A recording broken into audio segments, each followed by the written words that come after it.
تم لوگ جو اپنی عورتوں سے زہار کر لیتے ہو تو زہار کرنے سے وہ تمہاری مائیں نہیں بن جاتی۔ زہار کیا ہوتا ہے، اس کے بڑے تفصیلی احکامات ہیں۔ مختصراً یہ عرض کرتا ہوں کہ زہار یہ ہے کہ آدمی اپنی بیوی سے یہ کہے کہ تو مجھ پر میری ماں کی طرح حرام ہے، تو اس طرح نکاح تو ختم نہیں ہوگا مگر زہار ہو گیا۔ زہار کا مطلب یہ کہ ایک عرصے کے لیے اب میاں بیوی آپس میں تعلق قائم نہیں کر سکتے جب تک کہ کفارہ ادا نہ کر دیں۔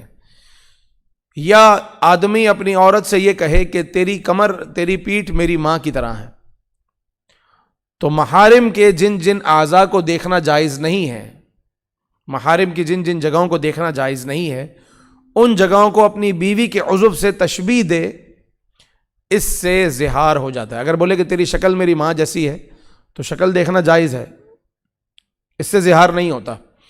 لیکن پیٹھ یا سینہ یا اس طرح کی کوئی اس نے مثال دی اور کہا کہ میری ماں جیسی یا میری بہن جیسی ہے، تو یہ زہار ہو گیا، اور زہار کا کفارہ یہ ہے کہ ایک غلام آزاد کرے، اور غلام میسر نہیں ہے جیسا کہ فی زمانہ، تو پھر 60 روزے رکھے، اور وہ بھی نہیں کر سکتا تو پھر 60 مسکینوں کو کھانا کھلائے۔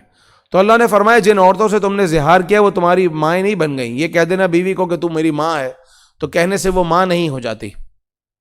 وما جعل ادعیاءکم ابناءکم، اور جن کو تم اپنا بیٹا کہہ دیتے ہو، منہ بولے بیٹے، جس طرح حضرت زید یہ نبی پاک صلی اللہ علیہ وسلم کے منہ بولے بیٹے تھے، تو یہ کہہ لینے سے وہ تمہارے بیٹے بھی نہیں بن جاتے۔ ذالکم قولکم بافواہکم، یہ تمہارے منہ کی باتیں ہیں۔ واللہ یقول الحق وہو یہدی السبیل، اللہ تعالی حق فرماتا ہے، وہی راہ دکھاتا ہے۔